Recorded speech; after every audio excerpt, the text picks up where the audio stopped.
En esto se levantó un doctor de la ley y dijo para tentarle: «Maestro, ¿qué debo hacer para conseguir la vida eterna?». Él contestó: «¿Qué está escrito en la ley? ¿Qué lees en ella?». Este le respondió: «Amarás al Señor tu Dios con todo tu corazón, con toda tu alma, con todas tus fuerzas y con toda tu mente, y a tu prójimo como a ti mismo». Y le dijo: «Has respondido bien, haz eso y vivirás». Pero él, queriendo justificarse, dijo a Jesús: «¿Y quién es mi prójimo?». Jesús entonces, tomando la palabra, dijo: «Un hombre bajaba de Jerusalén a Jericó y cayó en manos de unos ladrones, que después de despojarle y cubrirle de heridas, se marcharon, dejándolo apenas con vida».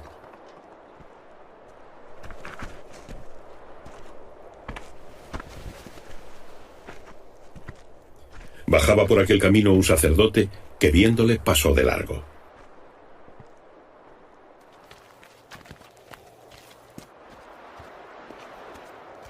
Asimismo, un levita que pasaba por aquel sitio lo vio y pasó de largo.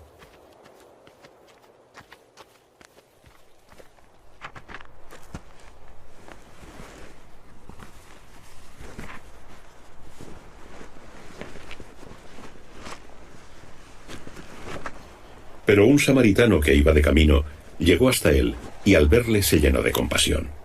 Se acercó, vendó sus heridas, echando en ellas aceite y vino,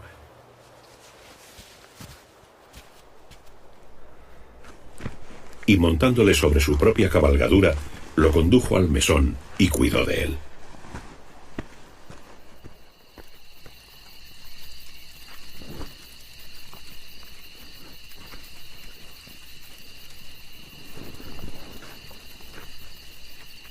Al día siguiente, tomando 2 denarios, se los dio al mesonero y le dijo: «Cuida de él, y lo que gastes de más, te lo pagaré a la vuelta». «¿Quién de los 3 te parece que fue prójimo del que cayó en manos de los ladrones?». Él le contestó: «El que tuvo misericordia de él». Y Jesús le dijo: «Anda y haz tú lo mismo».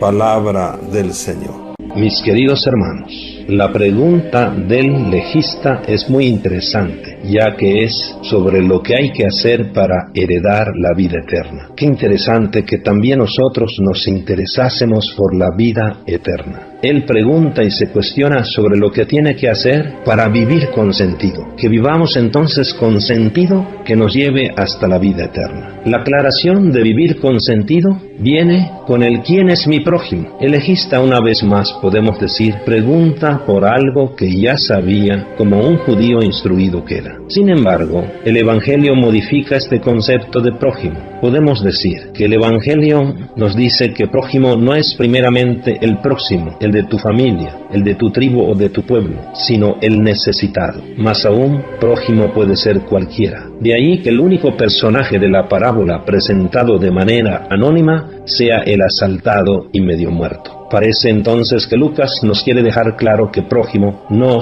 es solo el que uno busca en sus planes, sino de manera especial el necesitado que sale a nuestro encuentro, el que Dios pone en nuestro camino, en el camino de nuestra vida. Prójimo es toda sorpresa que Dios pone para que podamos vivir la misericordia. Aquel hombre asaltado no entraba en los planes de estos 3 hombres. Sin embargo, solo uno, el samaritano, es capaz de modificar su itinerario, su camino, su tiempo y sus recursos para poder acercarse a quien necesitaba de él. Entonces el Evangelio pretende ir más allá y pareciera que nos desea presentar un itinerario para la misericordia. La misericordia en Lucas presenta la necesidad de una actitud, una buena vista, ver con compasión. Ver implica la cercanía. Por eso la misericordia, más que una acción, es una reacción. La acción generalmente es cuando uno percibe, puede y quiere, y muchas veces solo con quien se quiere. La reacción, en cambio, va más allá. Es ante lo que otros están necesitando. Nos pide más de lo que pensábamos, podíamos y hasta cosas que en otro momento no hubiéramos querido realizar. La misericordia es como un llamado que Dios nos hace. La pregunta pregunta con que Jesús cierra este pasaje no es quién es mi prójimo, sino quién se comportó como prójimo, es decir,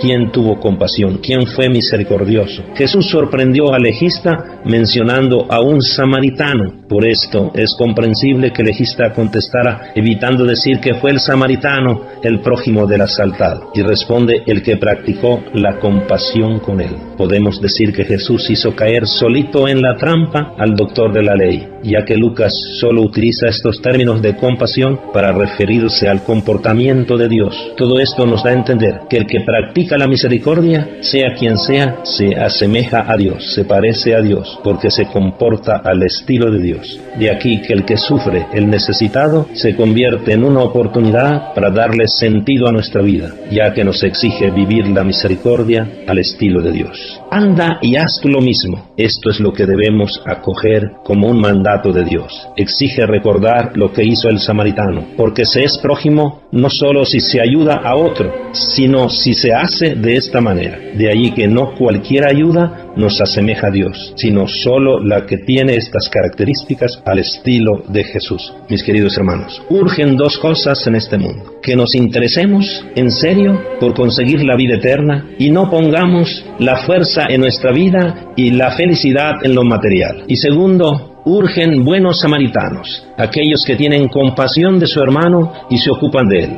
La realidad de nuestro mundo es que hay cerca de nosotros personas golpeadas por la vida y por tantos nuevos salteadores. ¿Y nosotros qué hacemos? ¿No será que damos un rodeo y pasamos de largo? ¿O será que nos esforzamos por ser buenos samaritanos? Recordemos al Señor Jesús: si haces eso, vivirás. Que nosotros seamos esos buenos samaritanos que tenemos compasión, que nos acercamos, que nos bajamos de nuestra cabalgadura y nos acercamos al hermano, que lo levantamos, que lo cuidamos, que nos ocupamos de él. Señor, que yo nunca pase de largo ante el hermano caído y golpeado. Mis queridos hermanos, ¿qué podemos hacer para reflejar mejor el rostro misericordioso de Dios a través de lo que decimos, pensamos y hacemos en nuestra familia, en nuestro trabajo, en nuestra parroquia y en nuestra sociedad, ante tantos hermanos asaltados por la situación del mundo egoísta, injusto y violento? ¿Qué podemos hacer para reflejar mejor el rostro misericordioso de Dios? ¿Qué necesitamos hacer también para que veamos a quienes necesitan de nosotros como una bendición de Dios, para darle más sentido a nuestra vida cristiana como verdaderos samaritanos? Un abrazo, feliz convivencia familiar.